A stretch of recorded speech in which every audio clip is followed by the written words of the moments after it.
Annyeonghaseyo, Assalamualaikum warahmatullahi wabarakatuh. Salam sejahtera bagi kita sekalian dan Om Swastiastu. Perkenalkan, nama saya Krista Melin Walili, Stambuk A351190079. Saya dari kelas C. Nah, pada kesempatan kali ini saya akan membawakan video interaktif, video pembelajaran interaktif guna memenuhi tugas mata kuliah strategi belajar mengajar. Nah, pada kesempatan kali ini saya akan membawakan video pembelajaran terkait materi pembelajaran SMA kelas 12. Baik, langsung saja kita masuk ke materi interaksi desa dan kota. Nah, bisa kita lihat gambarnya di sini. Ini yang di desa dan ini yang di kota. Nah, pertama-tama kita masuk ke pengertian desa. Desa adalah tempat yang berada di luar kota, tempat berkumpulnya penduduk dengan komunitas yang relatif sedikit. Mayoritas penduduk bermata pencarian pertanian, ada juga yang bermata pencarian sekunder atau musiman. Nah, melalui pengertian ini kita sudah bisa memahami atau mendeskripsikan sesuai dengan penjelasan yang ada di sini. Desa adalah tempat di luar kota, ya, tempat berkumpulnya penduduk dengan komunitas relatif sedikit. Nah, tentunya penduduk desa tidak sebanyak penduduk yang ada di kota. Nah, buat teman-teman semua yang sekarang berdomisili di kota pasti sangat mengetahui perbedaan antara desa dan kota. Dari segi jumlah penduduknya saja sudah sangat berbeda. Tentunya penduduk di desa lebih sedikit daripada penduduk yang ada di kota. Kemudian mayoritas penduduk bermata pencarian pertanian. Nah, memang ya, jika dilihat dari segi kehidupan atau nyatanya ya, memang di pedesaan masyarakatnya lebih mayoritas bermata pencarian sebagai pertanian. Oke, kita lanjut. Ini ada 3 unsur desa. Nah, kita bisa lihat ada 3 unsur desa. Yang pertama wilayah, yang kedua penduduk, dan yang ketiga perilaku. Pertama kita bahas yang wilayah dulu. Wilayah sangat berpengaruh bagi kelangsungan kehidupan manusia. Nah, jadi di desa itu wilayahnya sangat mempengaruhi bukan hanya kehidupan penduduk yang di sana, tapi sangat memberi pengaruh bagi kehidupan manusia. Nah, termasuk masyarakat perkotaan sangat berpengaruh ya. Wilayah yang ada di desa sangat memberikan pengaruh yang besar bagi masyarakat atau manusia yang ada di perkotaan. Jadi tidak hanya berpengaruh untuk desa itu sendiri, tapi juga berpengaruh bagi masyarakat yang ada di kota. Kemudian penduduk adalah kumpulan manusia dengan segala aktivitasnya. Ini tadi kan 3 unsur desa. Jadi di desa ada wilayahnya dan ada penduduknya. Penduduk yaitu mereka yang tinggal di desa tersebut. Kumpulan manusia dengan segala aktivitasnya. Nah, penduduk termasuk dengan segala aktivitasnya, termasuk dengan segala kegiatan yang dilakukan di dalamnya. Kemudian perilaku, ikatan sosial atau gotong royong. Nah, ini adalah 3 unsur yang sangat penting dalam desa. Dan saya tidak bilang sulit ditemukan, saya tidak bilang tidak dapat ditemukan di kota, tapi ada kemungkinan sangat sulit hal itu kita temukan di kota. Contohnya perilaku, ikatan sosial, gotong royong. Nah, gotong royong itu sangat sulit kita temukan di daerah perkotaan karena tingkat sosial atau komunikasi atau relationship antar masyarakat yang ada di perkotaan sangat berbeda dengan masyarakat yang ada di desa. Kalau di desa hubungan sosialnya itu sangat bagus. Ini nih, gotong royong yang paling dijunjung tinggi oleh masyarakat pedesaan. Nah, ini contoh gambar gotong royong. Coba kita lihat. Mereka menuai atau memanen padi dengan bersamaan. Bahkan saat menanam, kalau saya cerita sedikit yang ada di desa saya, bukan pakai sistem sawah, tapi tanah yang tidak berair. Ini bukan, maksudnya tidak tanah yang basah seperti sawah ya, bukan pakai sistem pengairan. Jadi masyarakat di sana itu menanam padi. Seandainya si A ingin menanam padi, si B, C, D, E, dan seterusnya ikut membantu si A dalam ketika ia menanam padi. Bahkan dibuat makanan yang banyak sehingga masyarakat itu datang dengan gratis tanpa harus diberikan upah. Nah, upahnya apa? Gotong royong. Nah, ketika si B lagi ingin menanam padi di kebunnya, kembali lagi si A yang sudah dibantu B, C tadi akan datang lagi ke si B ketika ia ingin menanam padi di kebunnya. Sehingga gotong royong itu benar-benar tercipta di antara desa. Nah, ini ciri-ciri desa ya. Norma masih kuat. Norma agama masih kuat. Nah, iya, benar memang norma agama yang ada di desa itu sangat kuat. Mengapa saya katakan demikian? Saya juga merasakan ya hal yang sama.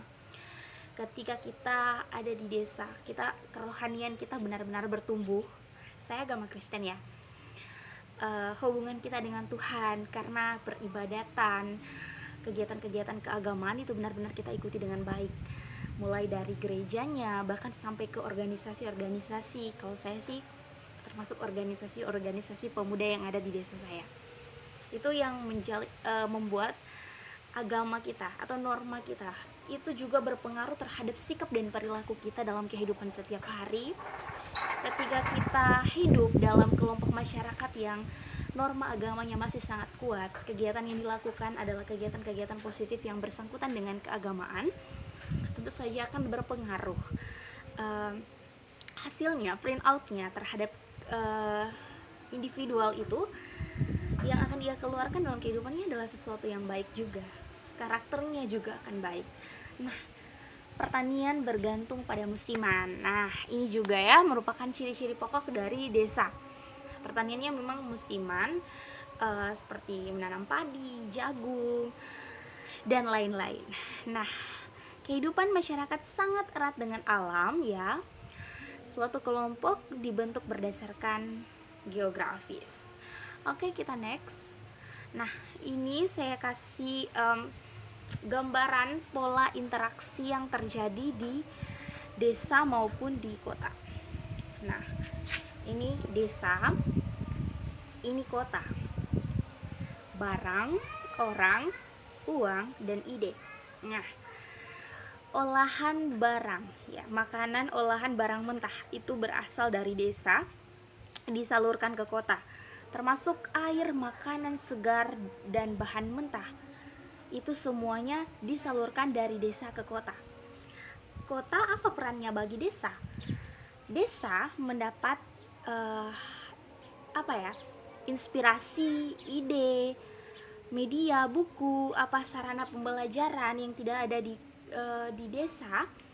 Kota yang menyalurkannya kepada desa. Begitu pula dengan tenaga kerja yang ada di desa disalurkan ke kota.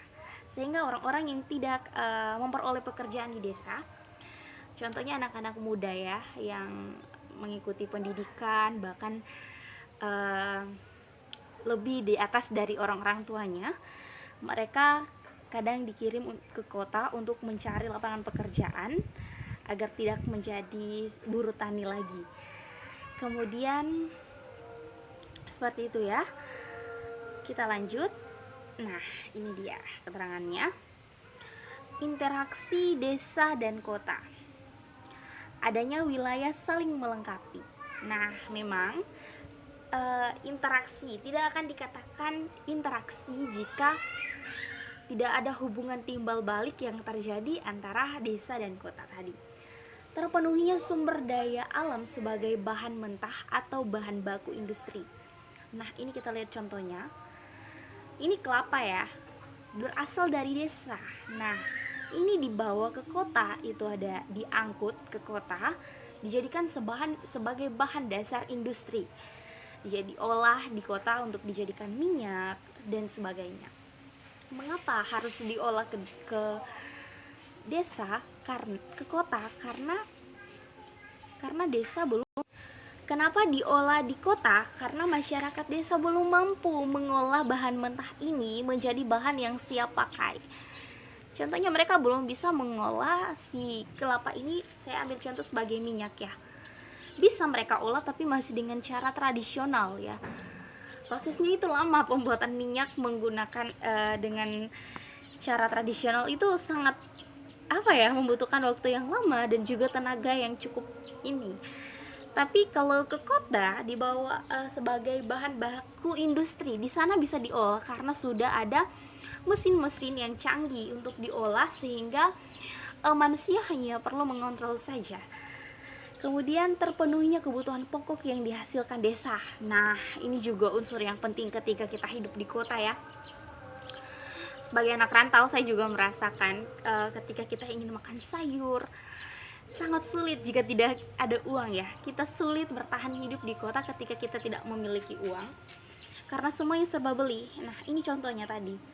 Tidak mungkin seorang yang kerja di kantor, di perusahaan akan pergi ke kebun untuk memetik sayurnya secara langsung. Tentu ini adalah peran dari masyarakat pedesaan yang menyediakan stok bahan baku untuk kehidupan si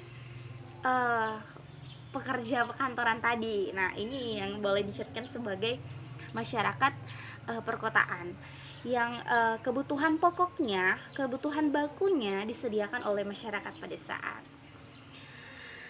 Terpenuhinya tenaga kerja yang diperlukan bagi kota. Nah, sudah saya bahas di awal tadi bahwa ada dari individual atau orang-orang yang ada di desa yang harus pergi ke kota untuk mencari pekerjaan. Kenapa? Mereka adalah generasi muda yang mereka yang rindu untuk mendapatkan pendidikan yang layak, untuk menambah wawasan dan pengetahuan, dan guna itu untuk membangun desanya itu sendiri. Jadi kita ya, generasi muda yang keluar mencari pendidikan, menambah wawasan pengetahuan keluar, kita diharapkan akan pulang membangun desa kita itu sendiri, sehingga desa kita tidak akan menjadi desa yang begitu-begitu saja, tapi ya kan maju seiring dengan berjalannya waktu. Nah, ini contoh ya, gambar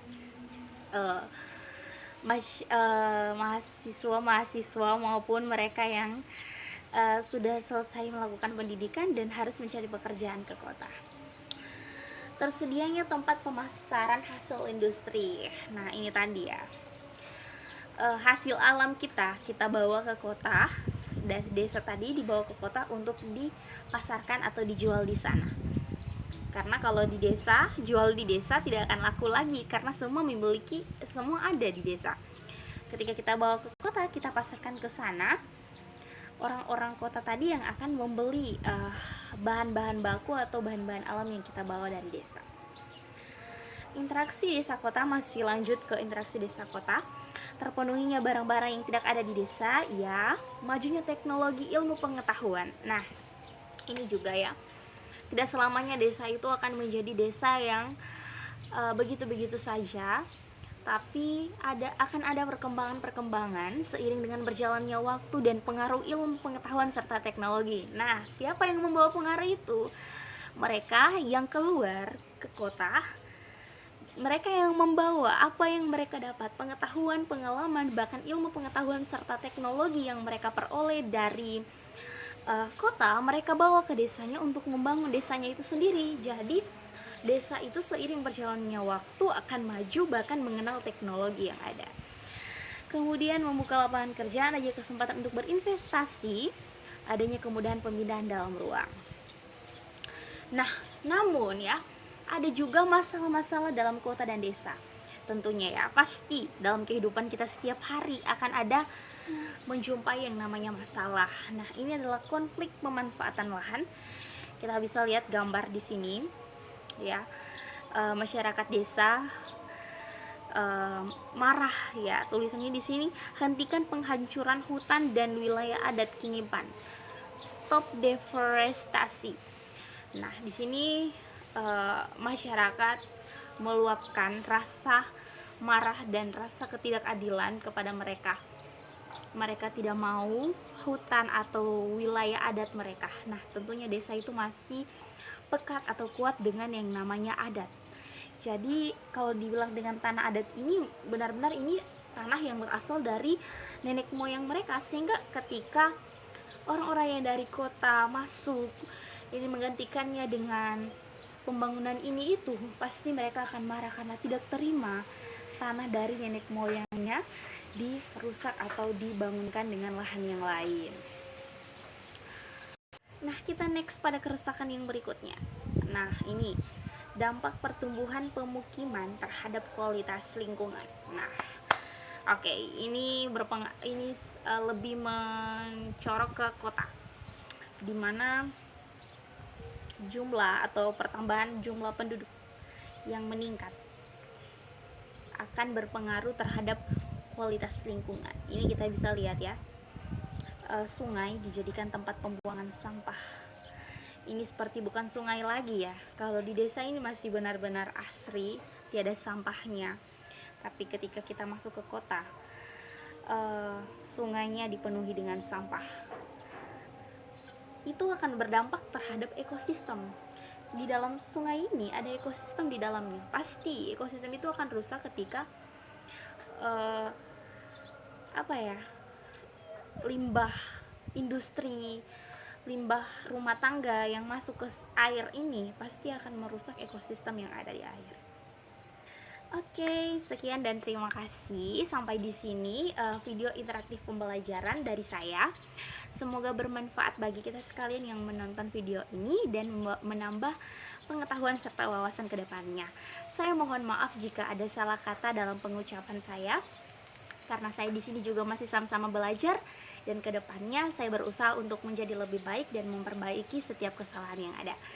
Saya akhiri. Assalamualaikum warahmatullahi wabarakatuh. Salam sejahtera bagi kita sekalian dan Om Santi Santi Santi Om. Annyeonghaseyo.